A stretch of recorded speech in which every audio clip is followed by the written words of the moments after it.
सर्वप्रथम जय शिवराय सर्वांना। आज आपण पाहणार आहोत कान्होजी आंग्रे यांच्या अपरिचित साथीदारांची गोष्ट। त्या काळी कान्होजी आंग्रे यांना समुद्रावरील दुसरा शिवाजी म्हणून ओळखले जात होते। या समुद्रावरील शिवाजीचा दबदबा पूर्ण जगभर पसरला होता। इंग्रजांच्या व्यापाराची उलाढाल ही जगाच्या उलाढालीमध्ये 30% होती।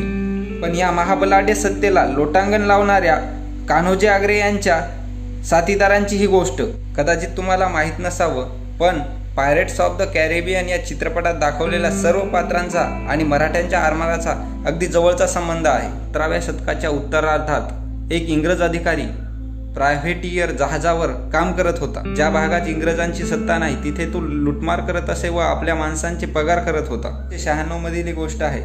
त्याला वेळेवर पैसे मिळाले नाहीत म्हणून त्याने भारताच्या किनाऱ्यावर असलेल्या राजापूर वखार लुटली व आपल्या माणसांचे पगार केले। काही दिवसांनी त्याने सुरतेच्या बंदरात असलेल्या केहात जहाजाची लूट केली। हे जहाज औरंगजेबाचं होतं। या जहाजावर औरंगजेबाचा खूप प्रचंड खजिना होता। इंग्रजाचीच या समुद्री लुटारूला खुश आहे असा औरंगजेबाचा समज झाला होता। इंग्रजांनी तात्काळ या समुद्री लुटारू विरुद्ध पत्रक काढले आणि त्यांना पकडण्याची सुरुवात केली। समुद्र लुटारूचे नाव होते कॅप्टन विलियम किड, अर्थात पायरेट्सच्या चित्रपटात दाखवलेला जॅक स्पॅरो म्हणायला हरकत नाही। जेव्हा किडने राजापूरची वखार लुटली तेव्हा मराठ्यांनी शत्रूचा शत्रू म्हणजे आपला मित्र या तत्वाने त्याला मदत केली। तर मोठ्या प्रयत्नाने त्याला पकडण्यात आले व किडला फाशीची शिक्षा सुनावण्यात आली। तब्बल 3 वर्ष थेम्स नदीच्या काठी त्याचा मृत्यूदेह लटकवण्यात आला।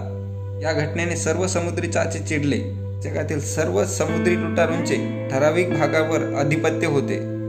अमेरिकन समुद्र किनाऱ्यावर एडवर्ड टीच उर्फ ब्लॅकबियर्ड, आफ्रिकन समुद्र किनाऱ्यावर कॅप्टन एडवर्ड इंग्लंड म्हणजे चित्रपटातील कमोडोर जेम्स नोरिंग्टन म्हणायला हरकत नाही। मादागास्करचा राजा आणि रोंगटर बेचा बादशाह जेम्स लातेन या सर्वांचे पायरेट राऊंडवर वर्चस्व होते। पॅसिफिक महासागर, टोर्टुगा बेट, कॅरिबियन देश, मादागास्कर, गोवा अशा पायरेट राऊंडमुळे जगभरातील समुद्रचाचे एकमेकांना जोडले गेले होते। या राऊंडवर वर्चस्व ठेवण्यासाठी इंग्रजांना दरवर्षी 200 कोटी रुपये खर्च करावे लागत असे। जगभरातील सर्व समुद्र लुटारूंना सुरक्षित जागा होती ती म्हणजे भारतातील पश्चिम किनारा।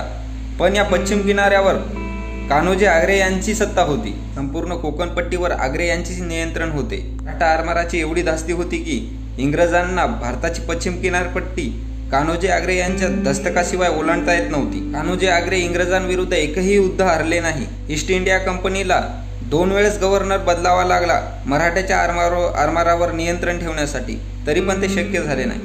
गव्हर्नर बुनला आंग्रेंचा बंदोबस्त करायचा होता। समुद्रावर वाढणारी त्यांची दहशत व जगभरातील लुटारूंना दिलेल्या आश्रयामुळे आंग्रे यांना सर्वजण पायरेट लॉर्ड असे संबोधू लागले।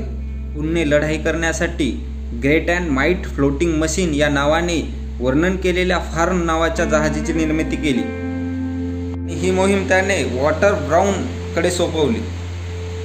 सप्टेंबर 1720 मध्ये ब्राउन आपल्या 3 लढाऊ जहाजांच्या ताफ्यानेशी विजयदुर्ग येथे जाऊन पोहोचला। त्याच वेळेस एडवर्ड इंग्लंड आपल्या लुटीच्या मालासहित विजयदुर्ग येथे दाखल झाला होता। बातमी अजून इंग्रजांपर्यंत पोहोचली नव्हती। पलीकडे आंग्रे व अलीकडे एडवर्ड अशा कात्रीत इंग्रज पकडले होते। एवढ्यात एडवर्डचे 50 तोफांनी सजलेले एक अवाढव्य जहाज समोर आले व ब्राउनवर तोफांचा भडीमार होऊ लागला। ब्राउन कसाबसा पळून जाण्यास यशस्वी झाला। मराठ्यांनी एकही गोळा न उडवता परस्पर इंग्रजांना पळून लावले।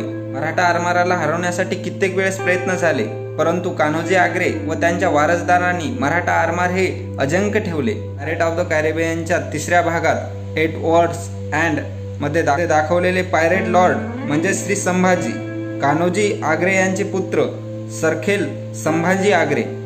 18व्या शतकाच्या अखेरीस द जेंटलमॅन मॅगझिन छापण्यात आली। याच्यामध्ये 21 सरखेलांची यादी छापण्यात आली।